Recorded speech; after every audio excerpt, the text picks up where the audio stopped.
ஆகாசவாணி.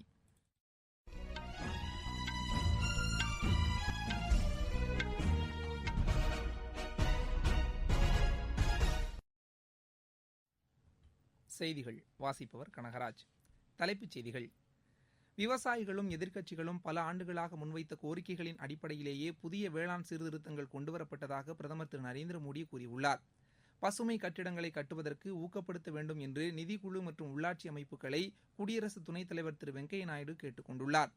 தலைநகர் புதுதில்லியில் அடுத்த மாதம் நடைபெறவுள்ள குடியரசு தின விழா அணிவகுப்பில் சிறப்பு விருந்தினராக இங்கிலாந்து பிரதமர் திரு போரிஸ் ஜான்சன் பங்கேற்கிறார். நாடு முழுவதும் அடுத்த 4 ஆண்டுகளுக்குள் 12,500 சுகாதார மற்றும் நலவாழ்வு மையங்களை அமைக்க மத்திய அரசு திட்டமிட்டுள்ளது. புதிய மின்னணு பண பரிவர்த்தனைக்காக டாக்பே என்ற செயலியை இந்திய தபால்துறை தொடங்கியுள்ளது. இனி விரிவான செய்திகள்.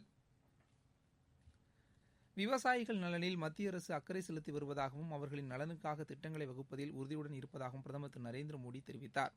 குஜராத் மாநிலம் கட்ச் மாவட்டத்தில் உள்ள தோர்டோவில் புதுப்பிக்கத்தக்க எரிசக்தி பூங்கா, கடல் நீரை குடிநீராக்கும் திட்டம், தானியங்கி பால் பதப்படுத்தும் மையம் ஆகியவற்றிற்கு அவர் அடிக்கல் நாட்டினார். இந்நிகழ்ச்சியில் பேசிய அவர், மத்திய அரசு கொண்டு வந்துள்ள விவசாய சீர்திருத்த நடவடிக்கைகள் தொடர்பாக உண்மைக்கு புறம்பான கருத்துக்களை கூறி விவசாயிகளை எதிர்க்கட்சிகள் தவறான வழியில் நடத்துவதாக குற்றம் சாட்டினார். பல ஆண்டுகளாக விவசாயிகளும் எதிர்க்கட்சிகளும் முன்வைத்த கோரிக்கைகளின் அடிப்படையிலேயே இந்த சீர்திருத்தங்கள் கொண்டுவரப்பட்டதாகவும் அவர் கூறினார். கட்ச் மாவட்டத்தில் உள்ள விவசாயிகளின் உழைப்பை பாராட்டிய பிரதமர், தற்போது அவர்கள் வெளிநாடுகளுக்கு பழங்களை ஏற்றுமதி செய்வதை குறிப்பிட்டார். இது நாட்டில் உள்ள விவசாயிகளின் புத்தாக்க நடவடிக்கைகளை எடுத்துக்காட்டுவதாகவும் அவர் தெரிவித்தார். குஜராத் மாநிலம் கடந்த 20 ஆண்டுகளுக்கும் மேலாக விவசாயம், பால்வளம், மீன்வளம் போன்ற துறைகளில் சிறந்து விளங்குவதாக அவர் தெரிவித்தார். விவசாயிகளின் கூட்டுறவு அமைப்புகளுக்கு அதிகாரம் அளித்ததன் மூலம் இந்த வளர்ச்சி ஏற்பட்டதாக அவர் கூறினார். விவசாயிகளுக்கு ஏற்ற திட்டங்களை குஜராத் அரசு செயல்படுத்தி வருவதாகவும் பிரதமர் குறிப்பிட்டார்.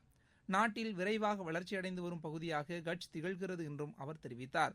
பெரிய நிலநடுக்க பாதிப்பிற்கு பிறகு 4 மடங்கு வளர்ச்சியை கட்ச் பகுதி அடைந்துள்ளதாக அவர் கூறினார். நர்மதை ஆற்றின் தண்ணீர் கட்ச் பகுதியில் தற்போது பாய்வதன் மூலம் அது வளர்ச்சியடைந்து வருவதாகவும் பிரதமர் குறிப்பிட்டார். வரி ஊக்கத்தொகை மூலமாக பசுமை கட்டிடங்களை கட்டுவதற்கு ஊக்கப்படுத்த வேண்டும் என்று நிதிக்குழு மற்றும் உள்ளாட்சி அமைப்புகளை குடியரசு துணைத் தலைவர் திரு வெங்கையா நாயுடு கேட்டுக் கொண்டுள்ளார். புதுதில்லியில் காணொலி காட்சி வாயிலாக நிகழ்ச்சி ஒன்றில் பேசிய அவர், பசுமை வீடுகள் குறித்த விழிப்புணர்வை ஊடகங்கள் ஏற்படுத்த வேண்டும் என்று வலியுறுத்தினார். பொருளாதார வளர்ச்சி, சுற்றுச்சூழல் பாதுகாப்பு ஆகியவற்றுக்கு இடையேயான சமநிலையை கடைபிடிக்க வேண்டும் என்றும் அவர் கூறினார். அரசு மற்றும் தனியார் துறைகள் பசுமை கட்டிடங்கள் தொடர்பான கருத்துக்களை ஊக்கப்படுத்த வேண்டியதன் அவசியம் குறித்தும் அவர் வலியுறுத்தினார். சுற்றுச்சூழலுக்கு உகந்த கட்டிடங்கள் கட்டுவதை கட்டுமான பணியில் ஈடுபடுபவர்கள் உறுதி செய்ய வேண்டும் என்றும் அவர் தெரிவித்தார்.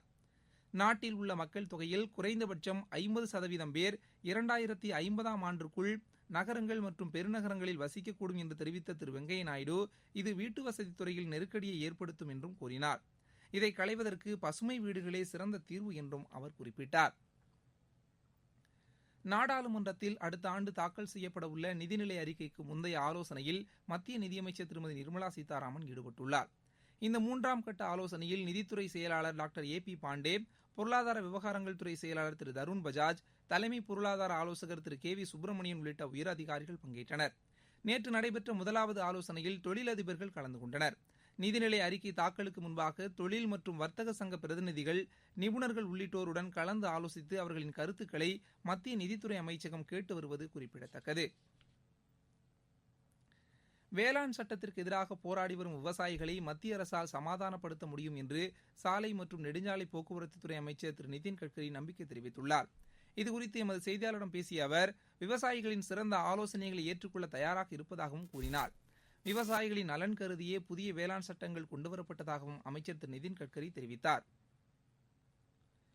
தலைநகர் புதுதில்லியில் அடுத்த மாதம் நடைபெறவுள்ள குடியரசு தின விழா அணிவகுப்பில் சிறப்பு விருந்தினராக பங்கேற்பதை இங்கிலாந்து பிரதமர் திரு போரிஸ் ஜான்சன் உறுதி செய்துள்ளார்.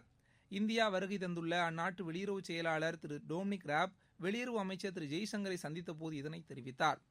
நீங்கள் கேட்டுக்கொண்டிருப்பது ஆகாசவாணியின் செய்தி அறிக்கை. கோவிட்-19 எதிரான போரில் நமக்கான 3 கவசங்கள். முகக்கவசம் அணிவோம், தனிநபர் இடைவெளியை கடைபிடிப்போம், கை மற்றும் முக சுத்தம் பராமரிப்போம்.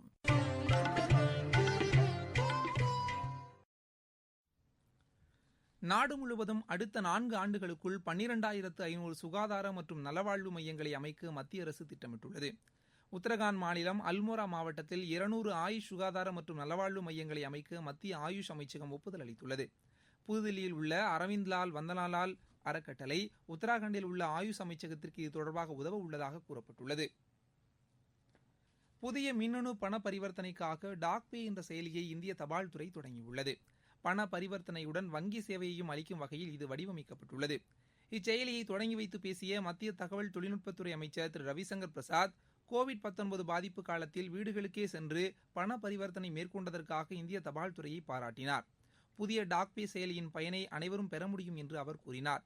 இந்த புதிய செயலி குறித்து எமது செய்தியாளரிடம் பேசிய தபால் துறை செயலாளர் திரு பிரதீப்தாப் குமார் பிசோய், புதிய செயலி மூலம் மக்கள் பண பரிவர்த்தனையை சுலபமாக மேற்கொள்ள முடியும் என்று தெரிவித்தார்.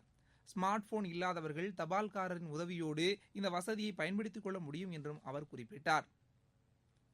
கேந்திரிய வித்யாலயா பள்ளிகள் நாட்டின் பன்முகத்தன்மையை உண்மையாக பிரதிபலிக்கிறது என்று மத்திய கல்வித்துறை இணையமைச்சர் திரு சஞ்சய் தோத்ரே கூறியுள்ளார்.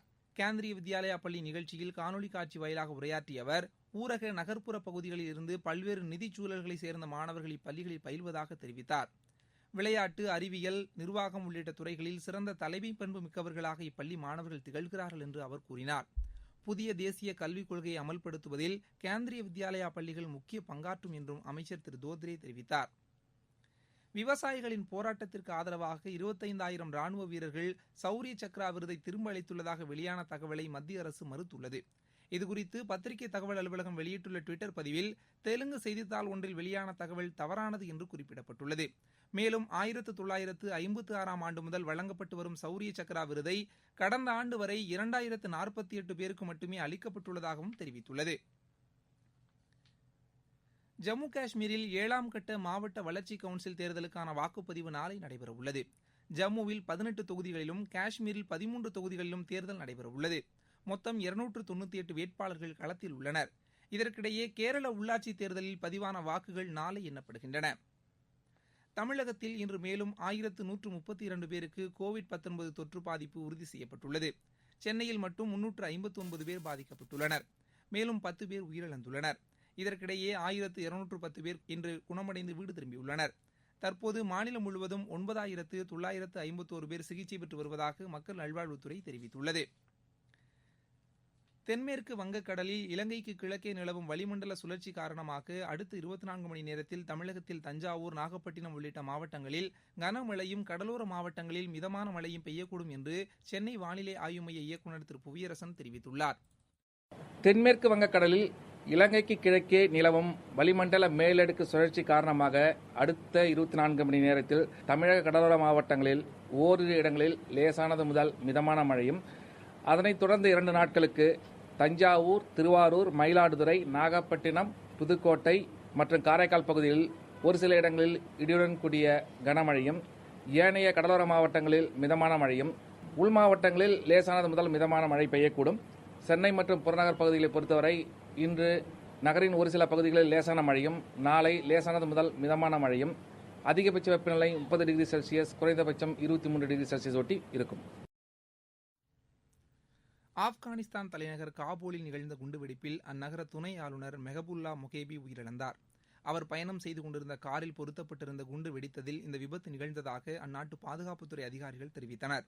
இச்சம்பவத்திற்கு எந்த அமைப்பும் இதுவரை பொறுப்பேற்கவில்லை என்று அங்கிருந்து வரும் தகவல்கள் தெரிவிக்கின்றன.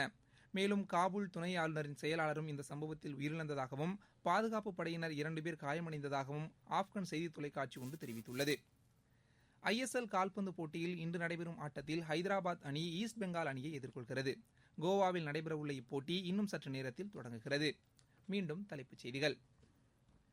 விவசாயிகளும் எதிர்க்கட்சிகளும் பல ஆண்டுகளாக முன்வைத்த கோரிக்கைகளின் அடிப்படையிலேயே புதிய வேளாண் சீர்திருத்தங்கள் கொண்டுவரப்பட்டதாக பிரதமர் திரு நரேந்திர மோடி கூறியுள்ளார். பசுமை கட்டிடங்களை கட்டுவதற்கு ஊக்கப்படுத்த வேண்டும் என்று நிதிக்குழு மற்றும் உள்ளாட்சி அமைப்புகளை குடியரசு துணைத் தலைவர் திரு வெங்கையா நாயுடு கேட்டுக் கொண்டுள்ளார். தலைநகர் புதுதில்லியில் அடுத்த மாதம் நடைபெறவுள்ள குடியரசு தின விழா அணிவகுப்பில் சிறப்பு விருந்தினராக இங்கிலாந்து பிரதமர் திரு போரிஸ் ஜான்சன் பங்கேற்கிறார். நாடு முழுவதும் அடுத்த 4 ஆண்டுகளுக்குள் 12,500 சுகாதார மற்றும் நலவாழ்வு மையங்களை அமைக்க மத்திய அரசு திட்டமிட்டுள்ளது. புதிய மின்னணு பண பரிவர்த்தனைக்காக டாக்பே என்ற செயலியை இந்திய தபால் துறை தொடங்கியுள்ளது. இத்துடன் இந்த செய்தி அறிக்கை நிறைவு பெற்றது. எமது செய்திகளை உடனுக்குடன் AIR_News_Chennai என்ற ட்விட்டர் பக்கத்திலும், செய்தி தொகுப்புகளை all India radio news Chennai என்ற யூடியூப் சேனலிலும் அறிந்து கொள்ளலாம்.